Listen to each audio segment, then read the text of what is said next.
From the heartland of America and the gateway to the West, good morning, good evening, wherever you may be across the nation, around the world. I'm George Norrie. This is Coast to Coast AM. Later tonight, investigative reporter Cheryl Jones on demons, followed by Open Lines with Cheryl, right here on Coast to Coast AM. Here's what's happening.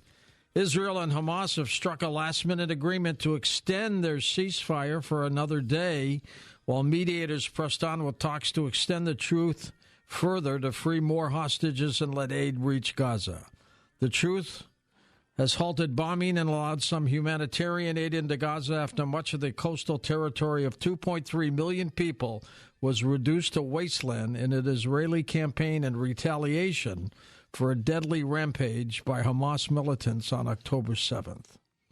Texas Attorney General Ken Paxton is suing Pfizer, alleging that the pharmaceutical giant lied about the effectiveness of its COVID-19 vaccine. His office accused Pfizer of unlawfully misrepresenting the effectiveness of the company's COVID-19 vaccine and attempting to censor public discussion of the product.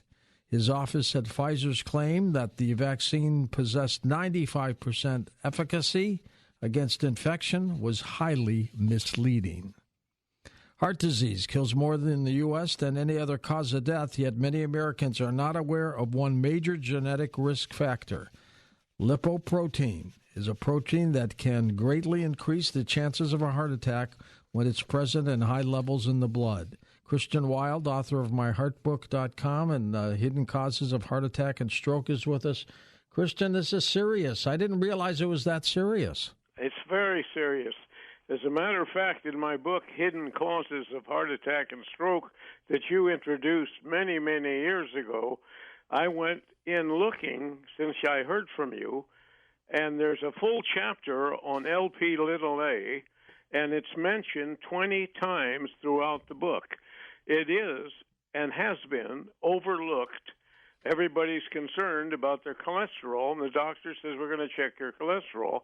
There are many, many factors like fibrinogen, Lp(a), which you're talking about tonight, and homocysteine that are as important, if not more important, for a particular individual, besides just checking their cholesterol. Well, I got to tell you, Christian, we got to get people healthy and healthy. What's new at myheartbook.com? Oh, we're having a wonderful time, and more people are buying the second product, which is the heart formula. And it basically, if a doctor has you on a statin drug, there are two major side effects that are harming your body, and those two are minimized and neutralized in Christian Wild's Heart Health Formula. That's coenzyme Q10 and vitamin K2, both adding to your risk. Thank you, my friend. We'll talk to you next week with another health report. A new study highlights a concerning link between adolescents frequently using social media and risky decision-making that could put their lives in danger. With millions of young people scrolling through Instagram, Facebook, TikTok, and other platforms on a daily basis, the effects of these platforms are far-reaching. Social media, a vibrant mix of content sharing, social networking, and blogging, has become a cornerstone of modern communications, especially among teenagers. It's not just about staying connected. It offers a sense of freedom and belonging.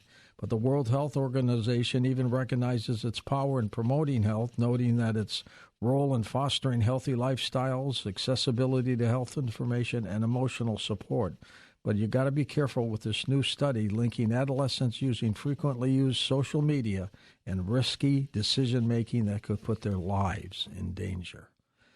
The recent recall fallout from a salmonella outbreak that reached 32 states and killed 2 people so far continued this week, with fruit products containing cut cantaloupe recalled from Trader Joe's, Kroger's, Sprouts, and Quick Trip stores.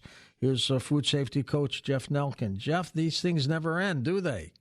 Yeah, well, we found over the years that, the network of the skin on the cantaloupe seems to hold a lot of, bacteria potentials.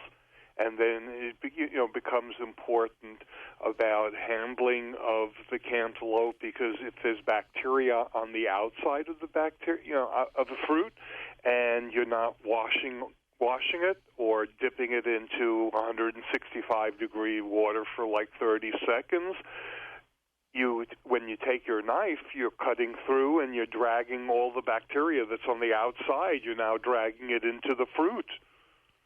So it becomes real important to pay attention to how you handle, cantaloupe and fruits and things like that.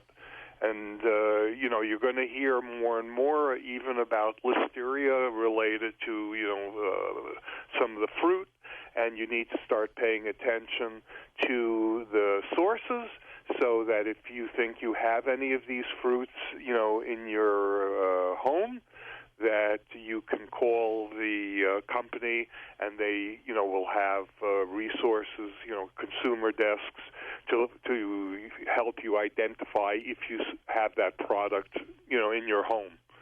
Jeff, I picked up a box of strawberries a couple days ago, and when I got home, some of them had a very fuzzy white look on it. What was that?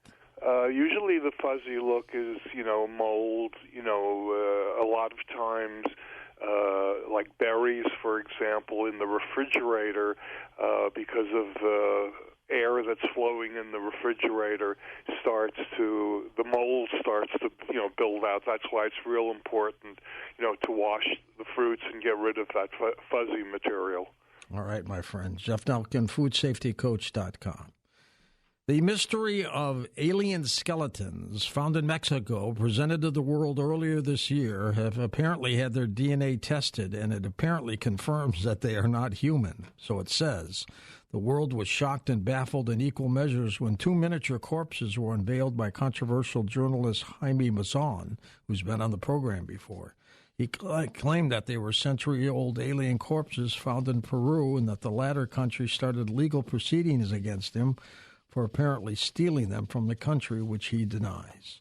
In a moment, special guest David Rosmarin joins us with his latest work, Thriving with Anxiety, how you can get by with 9 tools to make your anxiety work for you. He's next on Coast to Coast AM.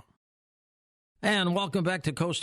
George Norrie with you. Our special guest for the next couple hours, David Rosmarin, Ph.D., is the author of Thriving with Anxiety, 9 Tools to Make Your Anxiety Work for You. He's an associate professor at Harvard Medical School, a program director at McLean Hospital, founder of the Center for Anxiety, which provides services to more than 1,000 patients in multiple states. Dr. Rosmarin is an international expert on spirituality and mental health, whose work has been featured in Scientific American, the Boston Globe, the Wall Street Journal, the New York Times, and Good Morning America. And here he is on Coast to Coast. David, great to have you with us. Hey, thanks for having me. Really nice to be here. Hey, as we get into your book, Thriving with Anxiety, give me your thoughts on anxiety. Just what is it? Is it a mental condition? Is it a physical condition? What is it? Yeah, all of the above. There are physical aspects, there are mental aspects, there's the way we think, the way we feel, there's a physiological, biological aspects to it. And I'll tell you what's the hardest part today is that the minute that anything makes us anxious, we start to get upset about the fact that we feel anxious. That, to me, is the worst part of it. I had a friend of mine who's not with us anymore, but he would do part-time boxing announcing here in St. Louis. Okay. And he got hit with an anxiety attack. Yep. It was so bad they had to take him out. What causes that? I mean, they just literally carried him out of the middle of the ring. Oh, I thought you were being you said he was boxing and he had to be taken out. So I thought you were being tongue-in-cheek. Oh, that they rubbed him out. No. I'll tell you what often happens. Anxiety is the kind of thing that happens to all of us. It's, this disquietude. You have your heart starts thumping. You got sweating. You're feeling uncomfortable. Your breathing gets constricted. And it's the kind of thing that happens to everyone. And what typically makes it worse is when we get upset about the fact that we're feeling anxious. If you fight against your anxiety, that is definitely going to make it worse. And usually an anxiety attack occurs when people, try to fight against it as opposed to leaning into it and letting it happen for as long as it's going to happen. Now, the title of your book is called Thriving with Anxiety. So what is that? Well, once we accept that anxiety is a part of life, and it really is. I mean, ask yourself, have you ever met somebody who hasn't had anxiety before, right? We medicalize this state, and we turn this normal human emotion into something that's a disease today, but that's really not true. In fact, anxiety is very human. And once we accept that, well, we can actually use it to thrive. But the first step is really accepting it, and that typically takes a bit of a conversation to do. For a lot of people who have anxiety, they actually think they're going to have a heart attack, don't they? Yep, that's very common. It's one of the most common reasons why people go to ERs, to the emergency room, is because they're having a panic attack, and they feel they're having a heart attack. Now, Big Pharma, of course, has made these benzos and recommending that doctors prescribe them left and right. Do they work? Don't get me started on benzos. Oh, there are 92 million prescriptions for Xanax alone. Just Xanax, let alone 92 million? Million prescriptions, and that's not including Klonopin, not including Valium, not including Ativan, other major drugs, just Xanax. It is out of control. The prescription rate for benzodiazepines is something that's I believe, a public health concern. Can those pills hurt you? Well, that's an interesting question. You asked if they work. Part of the problem with benzos is that they do work. They shut down your anxiety right then and there.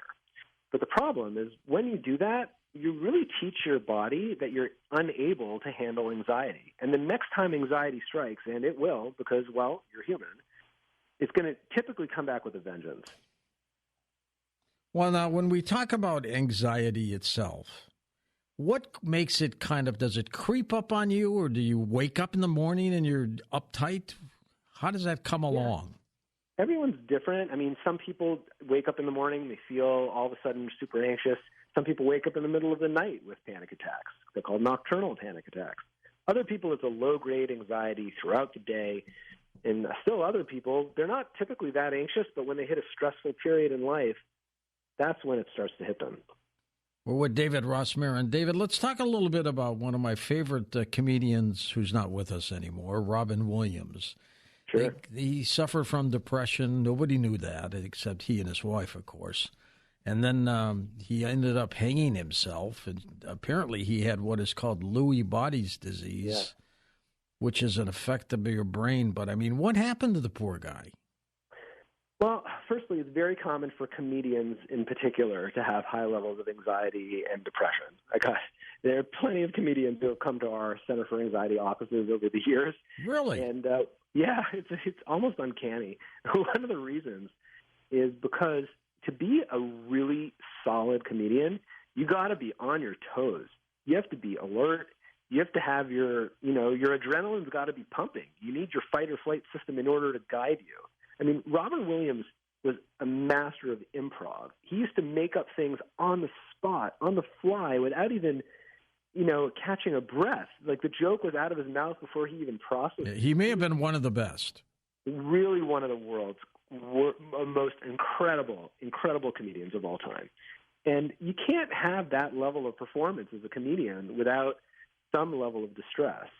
My understanding of what happened at the end was that it really had to do with this disease. When he was diagnosed with Lewy body disease, he knew what was going to happen to him over the next couple of years, and he didn't want to deal with that. I don't think it was because of long-standing, low-grade, or even high levels of depression or anxiety. I don't think it was as much of an issue there. But then again, I don't really know the particulars of the case.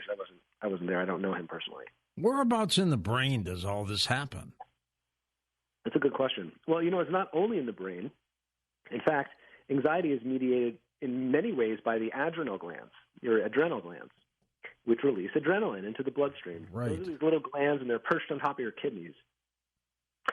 If you want to talk about the brain, there's a structure called the amygdala, and the amygdala is a midbrain structure, and when it receives blood flow, or I should say when you perceive danger, when you perceive a threat. That's your fight or flight section in the brain, right? Exactly. Yeah, we even call it fight, flight, or freeze. because some people have a freeze response, sort of like the deer in the headlights thing. So that's also part of the fight or flight or freeze system. And adrenaline leaches into your it doesn't leach, it actually just releases all of a sudden into your bloodstream, and you have this incredible series of responses which are all intended to keep you safe, healthy, and protected when there's a threat. David, what got you interested in this subject?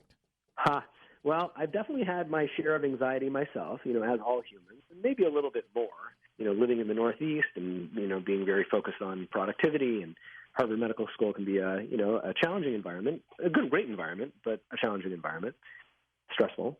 So, that definitely was a part of it. And I realized at some point in my career that instead of trying to bury these feelings, really embracing it, leaning into it, and making this a part of my life, as opposed to trying to medicate it away or seeing it as a disease that had to be eradicated, was actually an extremely helpful thing. And ever since then, I've been trying to help other people to do the same.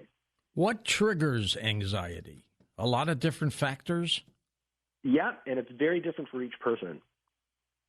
So whatever's going to get your goat, that's going to get your anxiety. For some people, it's money. For some people, it's their health.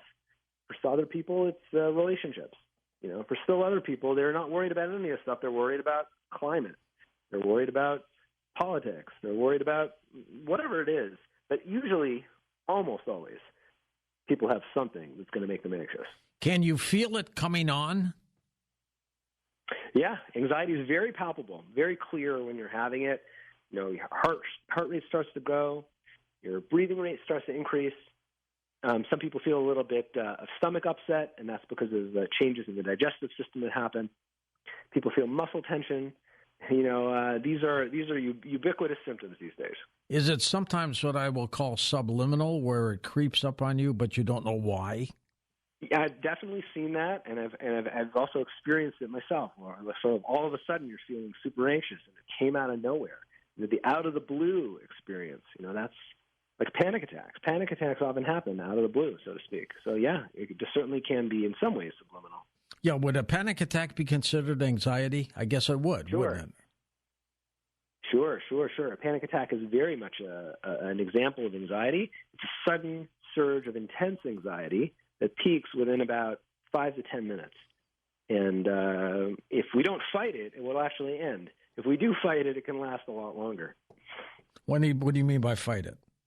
What I mean by fight it is, the most counterintuitive thing to do, but it's also the best, when you feel anxious, when you feel a panic attack coming on, is to actually let it happen, what we call leaning into the distress. Allow yourself to feel the panic. It's very uncomfortable, but the intuitive thing to do, which is usually not helpful, is to try to squelch those feelings, to try to stop it, to try to contain it, try to decrease it, try to not let it get out of hand.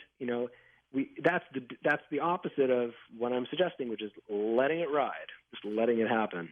Do children get anxiety attacks and panic attacks, and we just don't know it as parents? Heck, kids definitely can get panic attacks. Yes, it's not uncommon at all. And often what turns those panic attacks into panic disorder is when parents get really freaked out about the fact that their kids are feeling anxious, as opposed to recognizing that anxiety is something that really just happens to people, and that's okay. David, when somebody, let's say, gets out of a possible accident, a car accident, they don't get into it, but they almost did. But when they're done with it, it's like one of those, oh, my God. Is that a panic attack? It's a great question. It could lead to a panic attack. That's possible.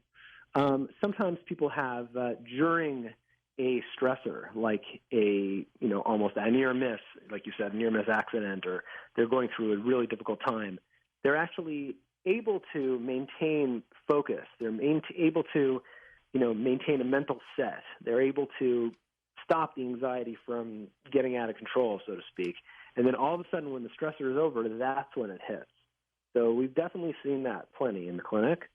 And it's not necessarily a panic attack. It could be, other forms of anxiety that manifest. But, sometimes anxiety I think one of the reasons this happens, interestingly, is when you're in the middle of a struggle, you expect to feel anxious. When the struggle's over, you don't expect to feel anxious anymore. That's so right. At that point, if you're feeling anxious, then you're like, oh, now something's really wrong, and then that's when the anxiety really takes over. David, we're going to come back in just a moment here on Coast to Coast AM. The name of his book, Thriving with Anxiety, will tell you how you can thrive with anxiety when we come back. And welcome back to Coast. George Norrie back with David Rosmarin. His website is his name, linked up at coasttocoastam.com. Truly remarkable. Thriving with anxiety. What are some of the techniques you recommend here, David? Sure. I want to be clear. None of these techniques are intended to get rid of your anxiety. All of them are intended to use your anxiety, because trying to get rid of your anxiety makes it worse. As long as we're clear about that, happy to talk to you about the techniques. All right, let's start. All right. You want all 9 of them? Because that's what I got in my book. Buzz through them real quick, and then we'll go back to them. Okay, sure. Number one is that, I'll give you all first 3 categories, really. The first is that anxiety can enhance our relationship with ourselves. It can help us to become more aware of our emotions, that we're more in tune with ourselves. It can help us to recalibrate and to rebalance.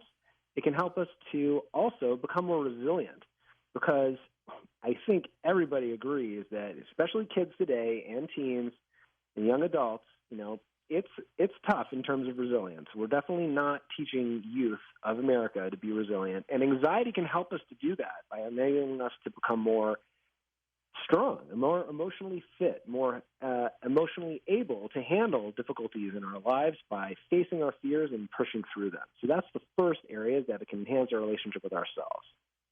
Should I go through the other 2? Yes, sir. Okay. Number 2, anxiety can help us to have relationships with others, to have better relationships with others. When people feel anxiety, they're better able to understand, to probe the feelings of other people, to ask them the right questions that are really on the mark, and to get a sense of who those people are. Furthermore, by speaking about anxiety with others, that can increase emotional intimacy and connection. One of the biggest predictors of loneliness is when people don't talk about their real emotions, their difficult emotions.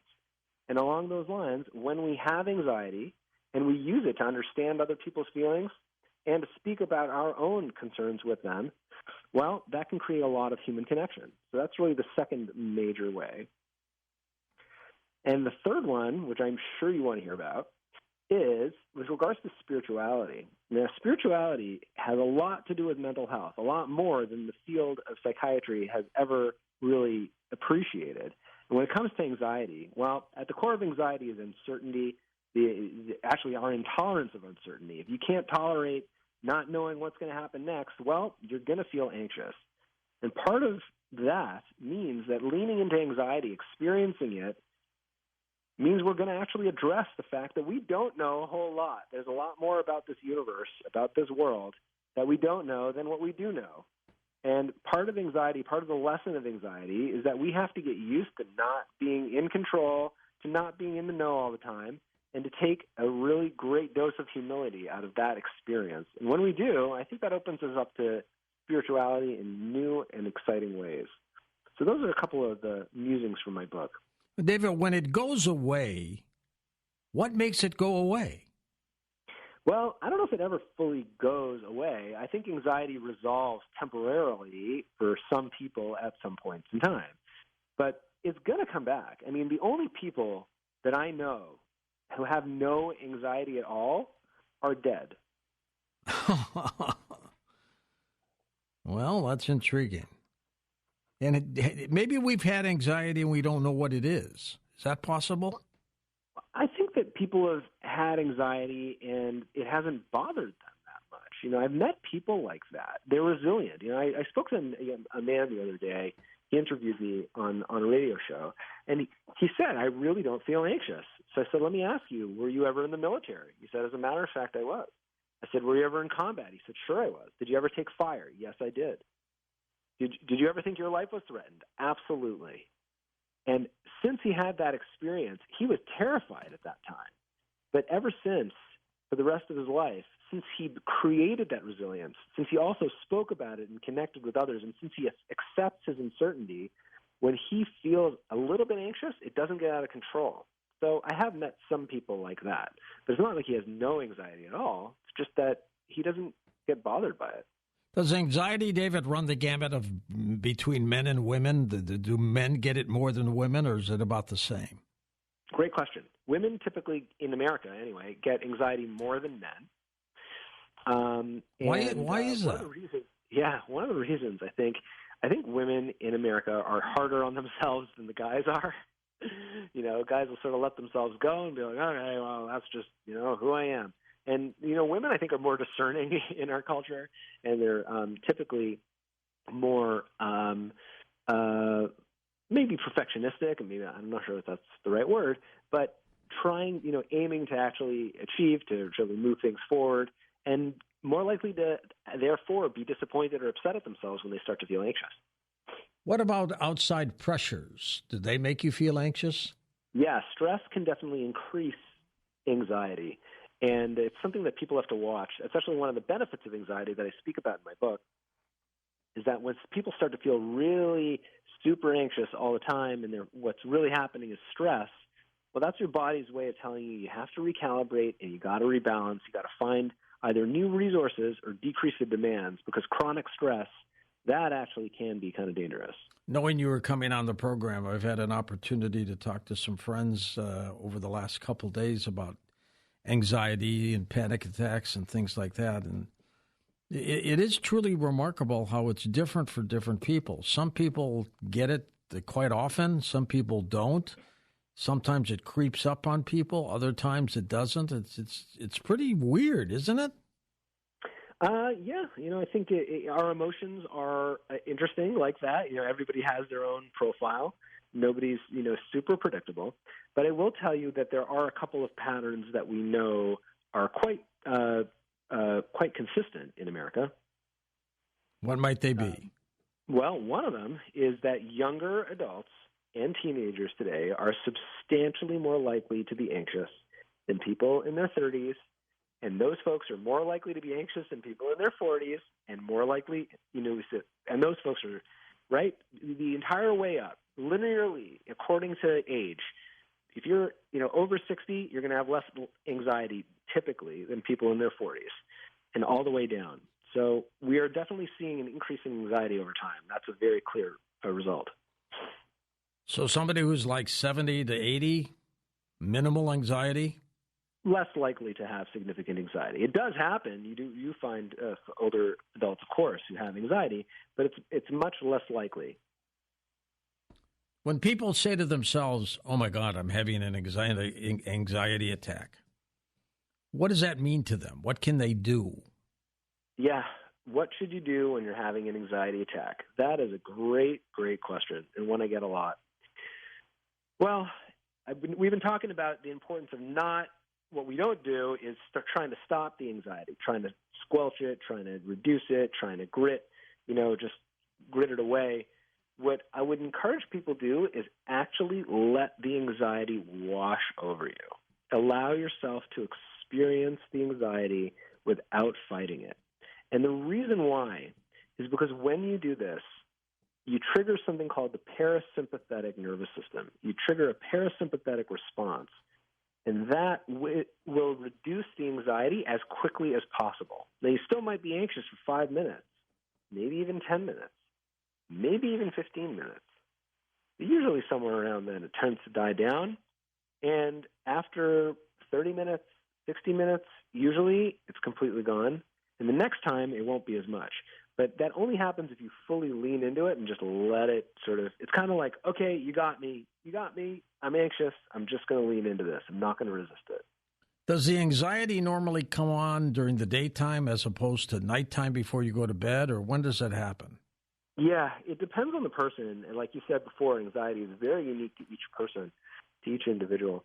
The worry warts are certainly more anxious during the day, but also the truth is they're not, because they're also anxious at night. The worry warts. A lot of people get caught in their bed, like right when they're trying to fall asleep. That's when all of a sudden the worries come back, because the daily grind, they're not being distracted by the day, right? Other people, they get anxious more at work because they're more worried about social situations. You have people who are worried but they have social anxiety. They're a little bit shy. They're uncomfortable at work. But then when they're home and they're in their pajamas, they don't have a care in the world.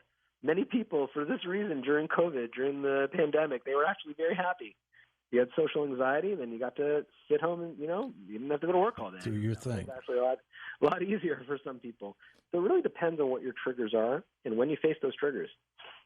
Is insomnia part of this? Great question. Insomnia is related to anxiety in some ways, and in other ways it isn't. One of the ways it's related is that if you have insomnia and you don't deal with it, and your sleep is restricted because of that, you are much more likely to be anxious during the day. That, in turn, leads to the other reason, and the flip side of that is the more anxious you are, the harder it is to fall asleep. So these two things are sort of sometimes cyclical and circular. So it's very important if people are having trouble with sleeping that they address that with or without anxiety. Why does it seem that slow, deep breaths kind of ease these things? Yeah, so there's two types, I would say, of slow, deep breaths.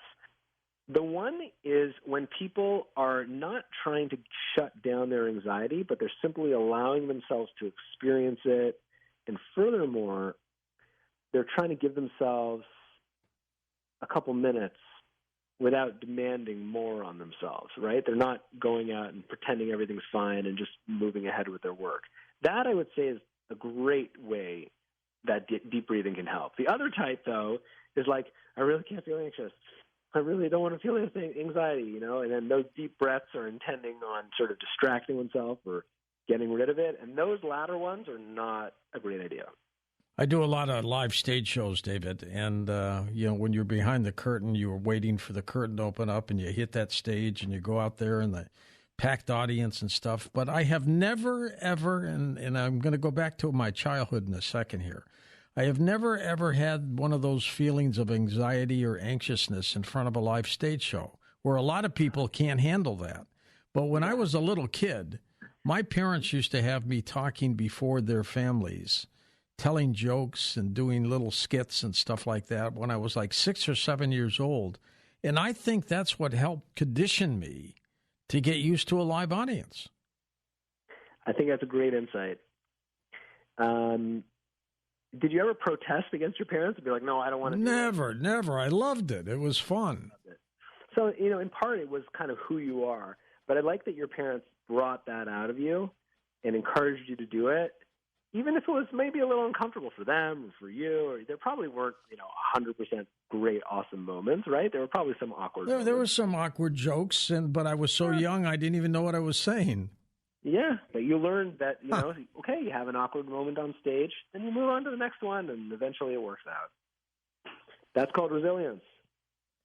Do anxiety attacks or panic attacks have anything to do with some kind of brain deficiency or a tumor in the head or anything like that? No, that does not sound right to me. If somebody has,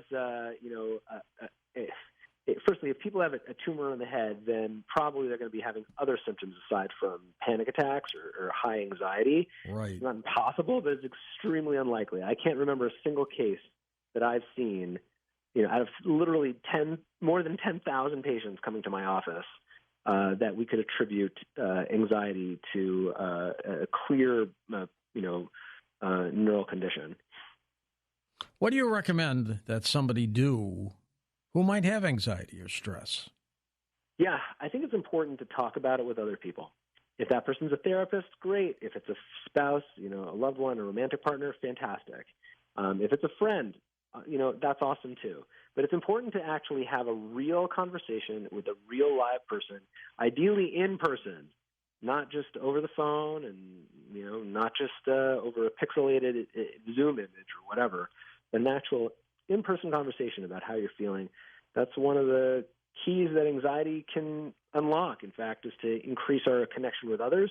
And if you do that, then, I think you're using it in the right direction, moving in the right direction. David, the moment somebody commits suicide, but right before that, what kind of torment are they going through? It's got to be unbelievable. Yeah, it's a tough topic and a tough question. There are a lot of different factors that go into actual completion of suicide. torment is one of them, but another one typically is that people have tried multiple times in order to hurt themselves, in order to kill themselves. Often, completed suicide happens only after multiple attempts. I don't know if you're aware of that. And in some ways, it's kind of sad. People desensitize themselves, and they sort of have been preparing for it for many years. So it's such a sad state of affairs today, the suicide epidemic. I mean, for them to actually go through with it? Well, interestingly, sometimes people's level of distress at the actual moment of completing suicide is not necessarily as high as it was previously. Sometimes people commit suicide. I've seen this when people actually come out of a depressive episode, and that's when they have the energy to finally kill themselves. So it's not necessarily during the lowest points in people's lives. Sometimes it's actually when things are improving, very, very tragically. Yet things always tend to get better if they would only wait. Yeah. It's the number 2 cause of death for individuals under age 35 today, including ages 10 to 14. Can you imagine? Oh, my God. It's a very, very sad state of affairs today. It is. We're going to take calls with David when we come back in a moment here on Coast to Coast. Share your stories, ask a question.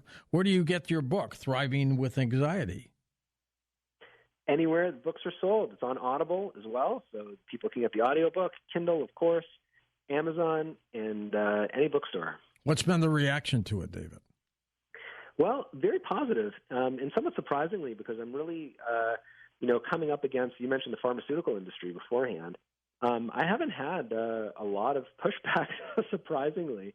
I think people are kind of fed up with the anxiety epidemic, and people realize that we have to change our relationship with this emotion. So a lot of my colleagues, a lot of my peers are very supportive. I'm very blessed to have a great supportive department. The folks at McLean Hospital have been amazing about this book and very supportive along the way.